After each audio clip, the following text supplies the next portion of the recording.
Mr. King was born in Orlando, native Floridian, and is third generation Floridian. He graduated from Harvard University. They don't say that Harvard, do they, Chris? It's Harvard. And earned his law degree from the University of Florida. He and his wife, Kristen, have 3 children. Chris and his brother founded Elevation, a company that provides seniors throughout the Southeast with affordable housing options. He began the Elevation Scholar Program to provide college scholarships to low-income students in Orange County. The Elevation Global Initiative funds family farming and environmental efforts in Haiti, entrepreneurship training in East Africa, and prisoner rehabilitation.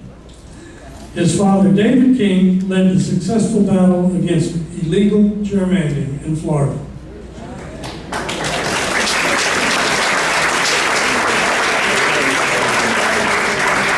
His mother has served as the chairman of the board of directors of Orlando Health. That's a nonprofit family hospital in Central Florida. And she was the founder and first chairman of Grace Medical Home, an award-winning free and charitable clinic in Orlando. So there's a lot of public service in that. Mr. King, will you please come up? I am so excited to be here. You know, there are many people that say about the Villages that Democrats could be suggested to be part of the few, the proud, the brave. There are many folks here, but as I've learned and as I've seen, 2,000 members in the Villages. This is such an encouragement to candidates when we are taking on what we're taking on. For you to do this and this level of organization is so impressive. Mr. Greenberg, the fact that you, so many years ago, could imagine this and take 8 people to 2,000, and now with Jeff and under your leadership to this level of support is fabulous. So thank you for being here on 9:30 on a Saturday morning to hear a candidate for an election that's, 17, 18 months from now. We appreciate it. Yes. So my name is Chris King. I am 1 hour down the road. So today, I like to say in elections, you know, it's a bit of a dating relationship in the sense that you're getting to know me, I'm getting to know you, to try to decide if you're going to marry this candidate by the time we get to the election. We begin that today, and I hope you will find that to be a good relationship as we move forward. I am running for governor of Florida because ultimately I believe we have 2 very big problems, and all of our challenges are connected to those 2 problems. One, Florida is now, unfortunately, sadly, a back-of-the-pack state in nearly every economic and quality of life measurement, back of the pack. And secondly, we have a one-party state government in Tallahassee now for nearly 20 years that has done nothing to fix that problem, right? I'm running for governor because until we fix the second problem, we're going to have no chance at solving the first. You know, as we sit here today, and as I travel all around the state, the challenges are so evident. You know, we have an affordable housing crisis all over Florida. This is one of the great passions of my life. But whether I'm in Miami-Dade or Hillsborough and Pinellas or Broward or Palm, there is great need all across this state for safe, clean, and quality affordable housing. And what have our leaders in Tallahassee done these last 15 years but raided the trust fund to the tune of $1.7 billion. We have 2.6 million Floridians in this state that don't have access to a doctor who knows their name. We are dead last nationally in caring for the needs of the mentally ill. Of the 15 biggest states in the country, we are last in teacher satisfaction. In other words, everywhere I go, and public school teachers are telling me this, our teacher shortages are growing, and the folks going into the profession is shrinking because there is great dissatisfaction. Environmentally, as you know, We have leaders in Tallahassee have advocated for offshore drilling. Once again, we're hearing that. Fracking. They fought climate change. They've even denied talking about climate change. They've raised the level of the toxicity in the water that you and I drink. I know that's an issue here in Sumter. There have been big environmental issues. Every year we fight anew, it seems, doesn't it? For voting rights, and gay rights, and women's rights. Over and over again we have the same arguments. But for me, and I think you'll conclude as you watch our campaign, hopefully over the next 17, 18 months, that the biggest challenge in Florida is we have a one-party state government in Tallahassee that has ridden our economy down. I argue, the argument of my candidacy is that the economy in Florida is not working for millions of families. Millions of families are hurting. You know, over the last 15 years, from 2000 to 2015, under uninterrupted Republican rule, one party controlled everything. The size of our economy in 2000 per capita is the same, nearly identical, as the size of our economy per capita in 2015. What we saw in Florida, and it's a story that has not been written, but it's a story that's been felt by hundreds and hundreds of thousands of people, is poverty went up 50% in our state. And incomes, wages, and productivity went down. Today, Florida competes in the 41st spot with Montana and Kentucky. And if you're from Montana and Kentucky, these are great states. We love Montana and Kentucky, but there's a reason you came to Florida. Because this is the Sunshine State. So I am a candidate for governor that believes it is a big problem when 45% of our jobs pay less than $15 an hour. And this state is never going to be able to get where we want it to go unless we fix that. All the issues that we care about, environmental protection, public education, housing, healthcare access, are connected to the fact that we have to re-energize our economy in Florida. That's what I'm fighting for. That's what I'll be talking about. Now, one of the questions, Jeff, that I get asked everywhere I go, I think it's one of the hardest questions for the Democratic candidates, is can we win in 2018? Can we be successful, right? Because as you know, when was the last time we won this election? 1994 was the last time. I was a freshman in high school the last time we won this election. And since then, we've won one statewide race. Alex Saint in 2006 was with her yesterday. One race in all of those years. But I believe we can win. And I believe there is a game plan and a strategy that helps us to win. And you know, one of the things that's been so inspiring for me is I have looked back at some of those great governors, because this party has created some great governors in Florida over the last 50 years. And many of you probably remember some of them, whether it was Governor Leroy Collins in the 1950s, when George Wallace was up in Alabama saying segregation now, segregation tomorrow, segregation forever. Leroy Collins was taking Florida in a different direction on racial reconciliation. We had Reuben Askew. Does anyone remember Reuben Askew in the 70s? Who was just a paragon of integrity and service in government. We had the wonderful Bob Graham in the 1980s who fought for our environment. Certainly you remember him. And then Lawton Childs, Walking Lawton, who probably walked through Sumter and Marion and these counties many years ago. We've had great, great Democratic governors. And to me, what those four people had, and what we need in 2018, is they had character, they displayed leadership, and they had a vision of where they wanted to take this state.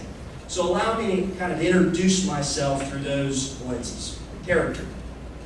I was, as Jeff indicated, I was born and raised in Central Florida, so I'm an hour down the road. I'm the youngest of three sons to Marilyn and David King. Great parents. I went to public high school, and in 10th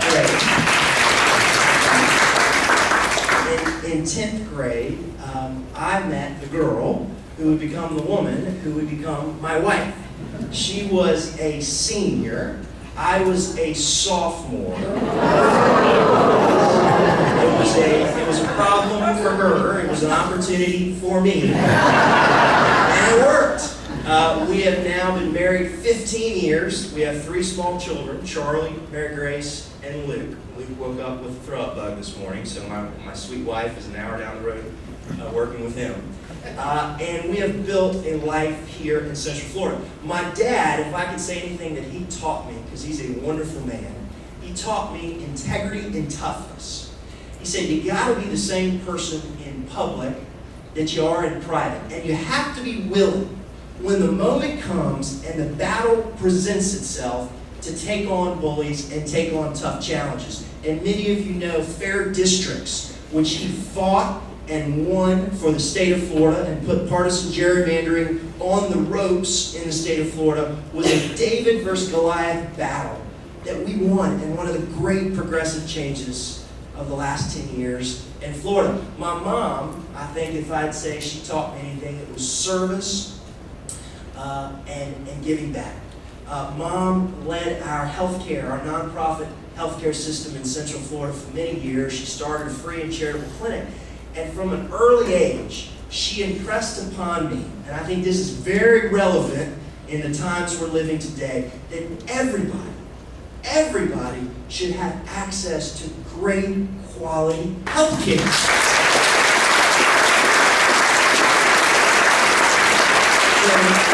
If I get that wrong in any way, I'm going to make Mom very, very unhappy. She taught me that great scripture. You know that scripture, those to whom much is given, much is. And then she showed me how to live it. So that is the character which we bring to this race, leadership. You know, probably where I've been given or developed my leadership style that will be so important in running and as serving as your governor, if I'm given that opportunity, has been the last 12 years. So as Jeff mentioned, I graduated from Harvard, came back to law school at the University of Florida, practiced, I say, for 12 seconds, but it was about 19 months, and then started a company at the worst time in the history of the world to start a company. This is 05, 06. Started a real estate company. It was a brilliant idea. Had no capital, no track record, and wanted to start a company. But, you know, the one good thing about that is you're not beholden to anybody, right? You can start and dream and build the type of company, the type of organization that's a reflection of who you are, your values, and your heart. And so the thing I said is I want to build a company that is sort of one part for-profit, one part nonprofit, one part social enterprise, sort of the change the world type company. And that's just what we're going to do. We're going to figure out how to do it. And over the last 12 years, we've figured out how to do it. We have been revitalizing affordable housing for seniors and working families all across the southeastern United States. We have a school in Africa, Kinshasa. I didn't know where Kinshasa was. We've been doing tree reforestation and fish farming in Haiti. We, for many years, I fell so in love with senior housing. I was in my young 30s discovering this great need. When I started, it was a huge need in Florida. Today, it's a crisis. And I fell so in love with some of the communities we were serving that we moved our whole offices, moved our whole company into the bottom floor of a senior high-rise where we stayed for 5 years. And that was for me a teaching ground for all of the issues that I'm going to be talking about in this race. I say that in many ways, I am a progressive entrepreneur. I am someone, been a lifelong Democrat, but I'm a progressive. I believe that means that we believe in equality and justice and fairness and opportunity and care for the neediest among us. But to me, the magic of that is when you marry it to the entrepreneurial values of hard work and integrity and stewardship and financial discipline. When those things are married in business, it's magic. And I believe it can be magic in government. Now, my vision and the vision of our campaign and organization as we now try to climb a mountain that this party has not been able to climb in a long time is to create a growing Florida, is to create a fair Florida, and when I say create a good Florida. And so let me just give you a few thoughts on each. A growing Florida. For the last 20 years, in my view, this government and the leaders in Tallahassee have been incredibly supportive and focused on the lavishing attention to the biggest corporations with tax incentives and love and advocacy, trying to lure folks from out of the state to try to come here and build satellite offices that pay low-paying jobs. What we want to do, what we're going to be talking about in this campaign is homegrown business. How do we foster a culture of small business entrepreneurship, urban entrepreneurship, Hispanic entrepreneurship, returning veterans, recent college graduates? How do we address the fact that this state is one of the hardest places in the country to get access to capital if you have a dream to do something different? The only way we're going to be able to address wages and productivity and income is to fix that. We're going to be talking about raising the minimum wage. As you know, it's $8.10. That is something we've got to address, and that has been ignored for too long. We're going to be talking about workforce training and institutes. I call them Ready, Aim, and Hire, trying to get good people into areas of training and directing them to jobs and industries that pay a living wage and up. We're going to be talking about all those things, but we're going to also be talking about how we grow a whole different ecosystem here in Florida. You'll hear a lot of ideas from us there. We're going to be talking about a fair Florida. To me, it's not fair that this state has become so unaffordable for so many people to live, and that housing now has become so difficult to find for our teachers, for law enforcement, for retiring seniors. And this is going to be the governor that is going to have a renaissance in the housing industry. I'm going to kill the raids on the Affordable Housing Trust Fund. I'm going to preserve the endangered communities all across this state that are being converted into high-end luxury rentals. And we're going to try to build housing in urban infill locations to care for people. This is a governor. Part of my work that Jeff mentioned is college. I still think not everyone is wired for the college experience, but those who are, to me, college is still the great equalizer. But for so many people that I serve in low income, Title I, first generation, low to middle income families, college is still so inaccessible and unaffordable. I want to be the governor that does something about that in the state of Florida. As it relates to discrimination issues, probably many of you know that there are huge swaths of Florida today where it is still legal to discriminate in housing or public accommodation against people who are part of the LGBTQ community. There is a bill in Tallahassee called the Florida Competitive Workforce Act that's been languishing there for 10 years. I want to pass that bill because I believe it is wrong to discriminate in any fashion or in any form, and that we should bring common agreement around that. As you know, and Jeff alluded to it, we've got 1.6 to 1.8 million Floridians that are almost a permanent underclass because they have not had their civil rights restored. I will be a governor who will fight hard to make sure they have the same opportunities that you and I have.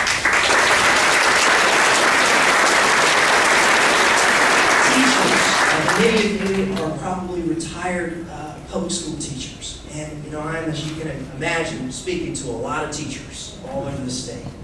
And I recognize there are issues the next governor has to address with pay and incentivization and recruitment and care.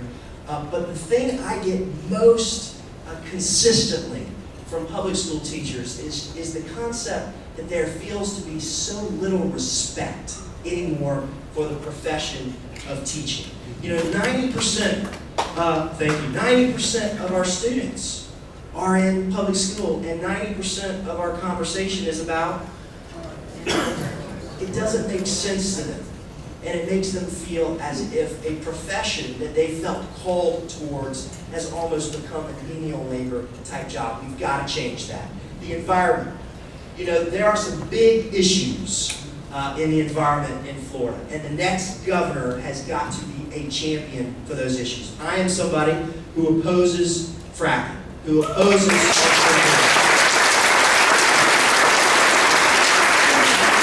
an advocate, a creative advocate for alternative energies like solar and wind. I will have the audacity, it's imagine even having the audacity, to talk about climate change. What we have to do is, I think the thing you're going to like most about us when it comes to the environment is something we've done that's a little new and different. And as we studied the last 20 years of environmental policy in Florida and tried to understand, why do we get it so wrong? Why do we keep messing up and making the same mistakes over and over again? The thing we often saw is the cycle played out pretty similarly. We'd have a problem, think toxic algae blooms you can see from space. We'd have a solution, then we'd have confusion, and then we'd kick the can down the road. And then the cycle would start again. Problem, solution, confusion, kick the can down the road. But what do you think always seemed to happen during that confusion stage? Who got involved and was giving politicians huge amounts of money as related to the environment? A lot of different answers. The biggest culprit, sugar. $58 million. $58 million in the last 20 years by one industry towards Democrats and Republicans to influence our environmental policy. I'm going to be the first gubernatorial candidate, we think, in a long time, who said before we're going to have clean water, we got to have clean politics, and I'm not taking any money for sure.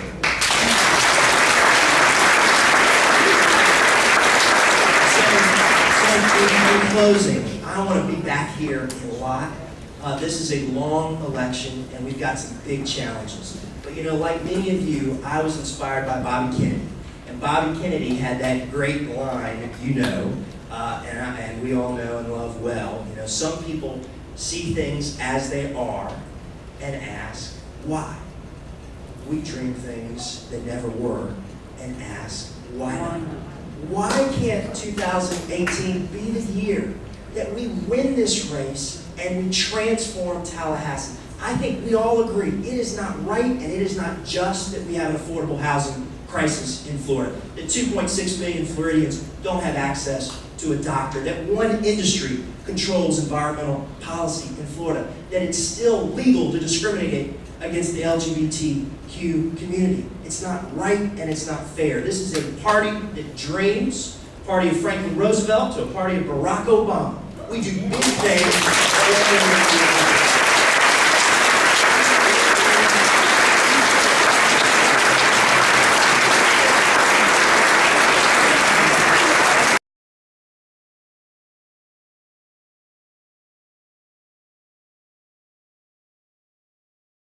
I'm originally from Seattle.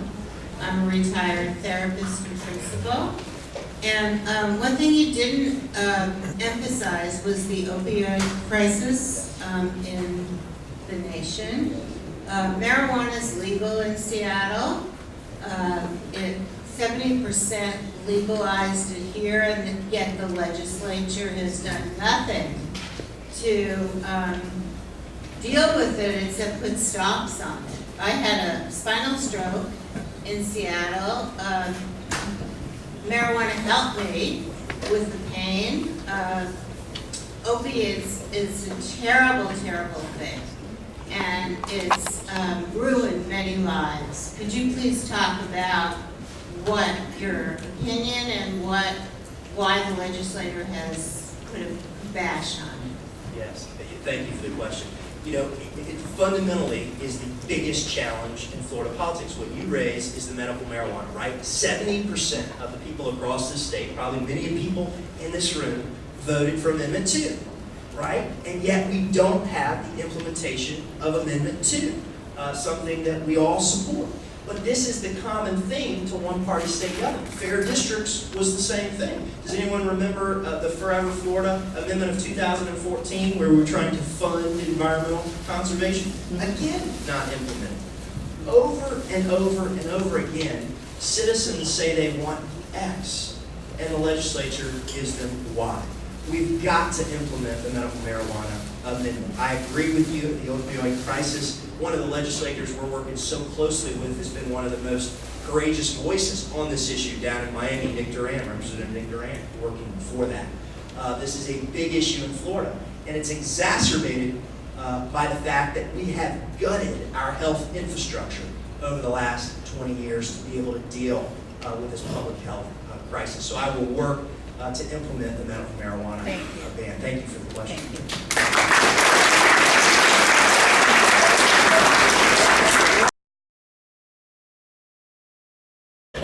I think it's good you're in favor of affordable housing, but do you have any specific proposals as to how you would bring that about?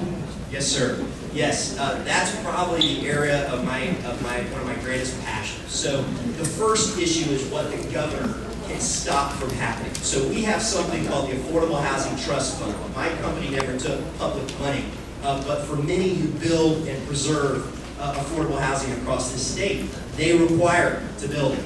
That has been rated. Imagine if you had a piggy bank to build and preserve affordable housing, and $1.7 billion has been taken. It's cost this state 84,000 homes. That's going to be something I restore immediately from day one. Number one. Number two, one of the biggest issues in Florida is that there are historic communities all across this state, high-rises and low-rises, that were built 30, 40 years ago and that are sunsetting from government use, and in many cases are in great areas. The challenge for the next governor is to make sure they stay affordable. That is one of the most cost-effective ways. And then the third way is to really look at some of our biggest areas of need. You know, the big three counties down south are in crisis-like conditions. Hillsborough and Pinellas and Orange and Seminole are just behind them. And to work closely with the federal government, the Department of Housing and Urban Development to create really the communities of the future for folks to stay in Florida. Yes, sir. Could you share with us your position regarding capital punishment and if you support it, why? Yes. The question was the death penalty. So my view on the death penalty also is a bit new, and I would suggest fresh for a Democratic candidate. I'm personally opposed to the death penalty for a variety of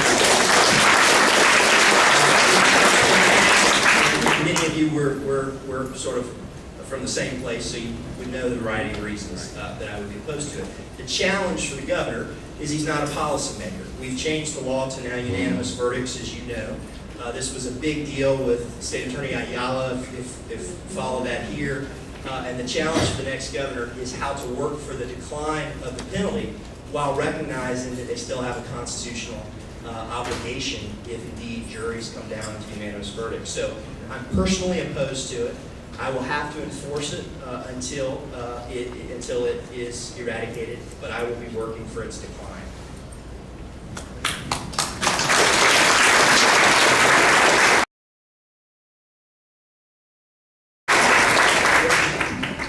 My name is Melanie Starkman, and I'm a disabled Marine Corps veteran. Many of my fellow vets are homeless. Kansas City has started a tiny house village program where it's allowing those homeless veterans to then transition into those houses, and they help them to get jobs and get out of that cycle of homelessness. What is your thought on that kind of program? Do you have any programs that you're thinking about for homeless vets? Yes, a great question. I have served many homeless vets, many what are called VASH vouchers, and many veterans in our communities across the country. It's a huge issue. It goes back to housing. It goes back to the fact that there aren't enough units and places available because we've taken the funding. And so when the gentleman who asked the question before on what are you going to do about affordable housing, it's also who is this going to serve? Veterans, retiring seniors, teachers. These are all groups that have been underserved by essentially removing all of the resources from the very programs. There are good programs in Florida. They just haven't been funded in a long time. Yes, thank you for the question. Thank you for your service.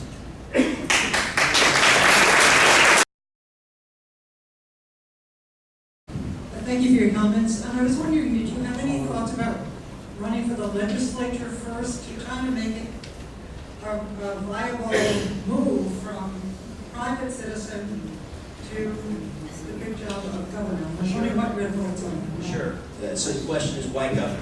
Why governor? Much like all of the work that I've done all these years, I have been compelled to do it generally when three things occur. One, there's an unmet need.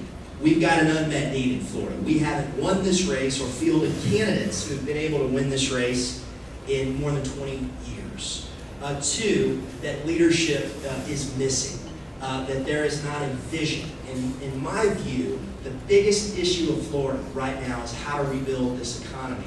And my view is that our background and our experience in revitalizing Florida and in the issues that we have challenged and taken on and made great progress uniquely prepares me for the economic challenge. I would be right now the only person running currently of the three announced candidates that has experience in the private sector. And I believe that will be uniquely important in winning in the general election and convincing Republicans and independents who have been incredibly suspicious of Democrats in the last 5 cycles, particularly in the last 3 weeks of every election, calling us the tax and spend liberals, right?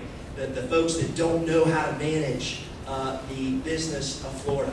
We think that our profile and our issues and our passion will prepare us uniquely to defend ourselves when they come attack. Thank you for that question.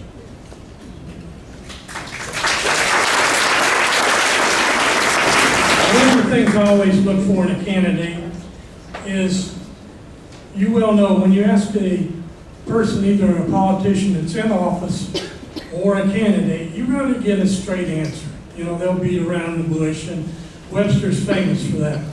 He's never going to tell you a thing. It's just a or well, or maybe. You asked your questions of Mr. King. He was straightforward with the answers, gave you his positions. I like that in a candidate. I like that in a politician.